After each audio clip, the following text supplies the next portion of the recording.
On reçoit des messages tous les jours, des notifications toutes les heures, et pourtant, il y a des soirs où on n'a personne à qui parler. On n'a jamais été autant connecté, et paradoxalement, on n'a jamais été aussi seul. Comment c'est possible? C'est ce qu'on va explorer aujourd'hui.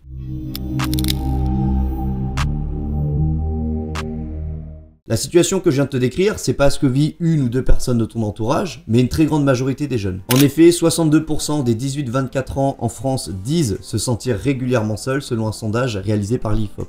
Et ce qui est assez dérangeant, c'est que dans ces 62% là, il y en a 63% qui souffrent de cette solitude. Mais ce qui est vraiment paradoxal, c'est que malgré le fait qu'on se sente de plus en plus seul, 93% des 18-24 ans utilisent régulièrement les réseaux sociaux. Tu sais, ces applications là où t'es H24 en interaction avec d'autres personnes que souvent t'as jamais vu en vrai dans ta vie. Et ça va parfois même plus loin, il y a certaines personnes, 13%, qui vont, pour combler leur solitude, aller parler à des intelligences artificielles, des chatbots, pour créer des interactions. Donc ça montre qu'il y a quand même un vrai problème sur les interactions sociales. Et que ce soit des interactions directes, via des messages, via des facecam, via des audios, ou des interactions indirectes, via les stories, via les réactions, via les likes. On fait croire à notre cerveau qu'on a de réelles interactions, de réels échanges avec d'autres individus. Alors en soi, c'est pas totalement faux parce que ça reste des interactions, mais la question qu'on devrait se poser, c'est quelle est la qualité de tes interactions et sont-elles suffisantes pour pallier à ce sentiment de solitude? Et au vu des statistiques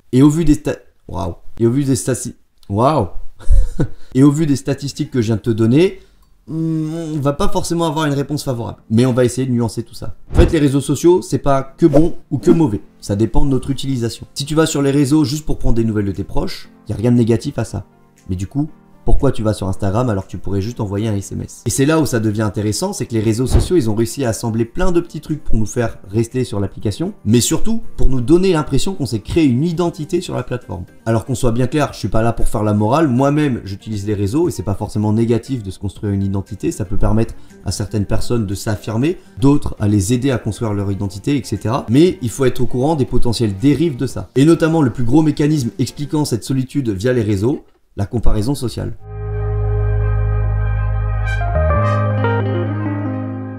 Tu rentres du taf, t'as passé une grosse journée, t'as fait plein de trucs, tu te poses sur ton canapé, t'ouvres les réseaux sociaux, la première chose que tu vois, c'est une personne qui est en vacances sous le soleil en train de boire dans une noix de coco son meilleur cocktail et qui te dit One Life. On n'a pas le même One Life, parce que moi quand je rentre du taf, je sirote mon petit Capri Sun et je tape mon meilleur pain beurre pour le goûter, enfin bref. Et donc là, inconsciemment, tu vas comparer ta vie actuelle avec la vie d'autrui, tu vas te dire que ta vie est moins bien que la sienne, et donc ça va créer un décalage et ça va nourrir ton sentiment de solitude. Et même si tu es très fort mentalement et que tu te dis moi je me compare pas aux autres, ton cerveau il t'a pas demandé ton autorisation, il va se comparer quand même. Alors peut-être que ça t'impactera moins, mais ça va quand même te travailler un petit peu. Maintenant on va parler de la qualité des interactions.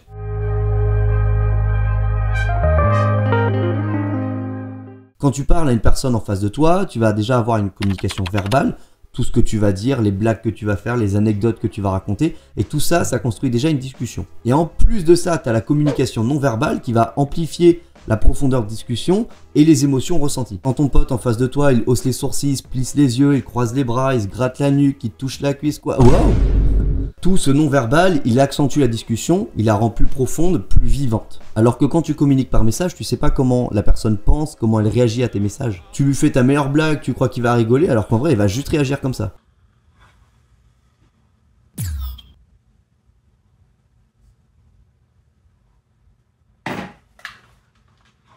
Et c'est justement ce manque de retour de réaction de ton interlocuteur face à tes messages qui fait que les interactions virtuelles paraissent souvent vides. Il y a aussi le fait que par message, tu t'exprimes beaucoup moins qu'en vrai. En face à face, tu peux rebondir plus rapidement sur des propos, tu peux nuancer, tu peux développer, tu peux mettre du second degré, alors que par message, tu peux aussi. Mais c'est plus long, c'est plus dur. C'est parfois compliqué de se faire comprendre, tu sais pas si la personne elle est sèche, si elle est ouverte à la discussion, et donc souvent on se contente du minimum. On n'exploite pas complètement la richesse de la discussion, donc ça crée un décalage entre ce que toi tu penses et ce que la personne pense, et ce décalage-là renforce ce sentiment de solitude. Donc c'est principalement ces facteurs-là qui expliquent que malgré le fait qu'on soit davantage connecté aujourd'hui, on se sente davantage seul. Alors je dis pas qu'il faut supprimer les réseaux, parce que comme je le disais, ça peut t'apporter plein de choses positives, comme rencontrer des gens avec les mêmes valeurs, te former à apprendre de nouvelles choses. Mais il faut retenir que les interactions numériques ne peuvent pas et ne doivent pas remplacer les interactions réelles en face à face. Et que plus on passera de temps à interagir virtuellement, moins on passera de temps à interagir réellement. Donc il faut trouver le juste milieu. Si la vidéo t'a plu, je t'invite à liker, commenter et t'abonner pour soutenir mon travail. Sur ce, je te dis à la prochaine.